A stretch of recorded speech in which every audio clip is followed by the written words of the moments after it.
Hello ladies and gentlemen, it's me, it's Clayton, and I just got back from seeing The Space Between Us. Now the thing about this movie is that when I saw the trailers for it, I was actually kind of excited, because even though it's a young adult movie, which is usually a sign that it's going to be cheesy and poorly written, the trailers did interest me, since it was had an interesting concept that I didn't think of before. But before I tell you about the film, let me tell you the story. The story is about a boy named Gardner Elliott, played by Asa Butterfield, who lives on Mars because his mother was an astronaut and she gave birth to him on Mars, but unfortunately died of childbirth. He decides to head to Earth to meet a girl named Tulsa, who's one of the only people from Earth that he's had contact with. And the rest of the movie is him trying to adapt to Earth and him forming a relationship with Tulsa while also trying to find his father, who he's never met. Now, from the concept alone, it seems like a pretty interesting film, but my god, is it horrible! Let me explain why this film doesn't work. First of all, the dialogue in the film is cringe-worthy, to say the least, and this film suffers from how poorly written it is and how that bad the characters are. The characters here are barely fleshed out. There is no reason to care at all for any of the characters, even the main leads, even when at points you're clearly meant to. And a lot of that has to do with the fact that the characters do the stupidest things throughout the majority of the film, and where a lot of the plot points end up coming in haphazardly, with characters making dumb decision after dumb decision to keep the story rolling along. You'll be saying "shut up" a lot at a lot of the characters, and you'll probably say, why the hell would that person do that? At least 3 or 4 times before the film's over. It also doesn't help that the film's science is completely ridiculous, even for a movie.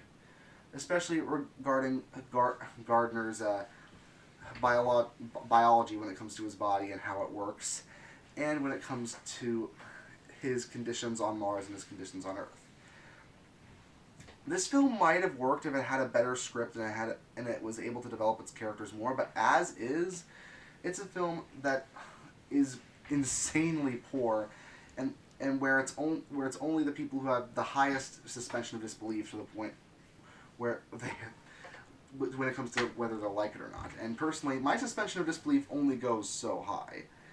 It got to the point where I almost wanted to act like Jeremy from CinemaSins and point out every little minute detail that's wrong with this movie. But then again, if I did that at that point, this whole video would be around 20 minutes long, if not longer. But despite the fact that it has poorly written dialogue and poorly written characters, and the story, another thing is the story is just all over the place. And it seems like every other scene, the mood changes, the whole tone of the film changes haphazardly and without a lot of build-up. But despite all those problems, you could say I enjoyed the film because of how bad it is. Since I'm a guy who's seen a lot of these young adult cliches, heck, the main character, Gardner Elliott, is essentially the angsty teen boy cliche, except he's a boy on Mars. And Tulsa's the typical, young adult girlfriend character. It got to the point where I was entertained by how bad it was. I think it's one of the first films I've seen where I know it's bad after like 5 minutes of watching it, but I watched the rest of the film because I wanted to make fun of how horrible the film is.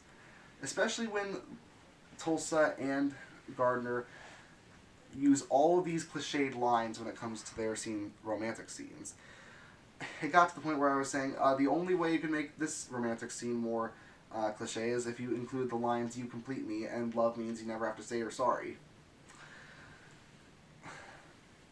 This is, without a doubt, one of the most laughably bad young adult films I've seen in my life.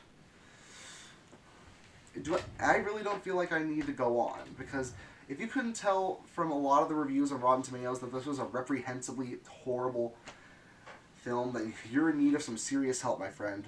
What few scenes work are simply not that interesting in comparison to so many other films that are out today, and they come across with a timing that's premature and poorly handled.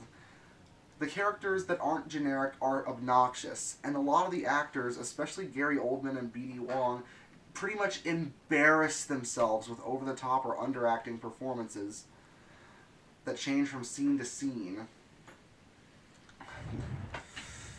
to the point where the whole film comes across as a big giant mess.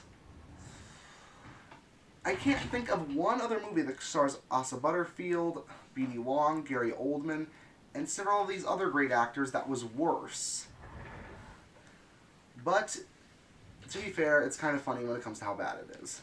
So if you like idiotic movies that make no sense, then this is certainly high on the dumb but fun totem pole. If you crave camp like no one's business, you might enjoy it, but when it comes to actual film quality, this is honestly one of the most pointless, underwhelming, and frankly poorly constructed young adult films I've seen in my entire life. So I'll give The Space Between Us a 2 out of 10. Other than it's so bad it's good moments, there's no reason to watch this film at all. So skip it. See you next time. Hopefully with a better movie.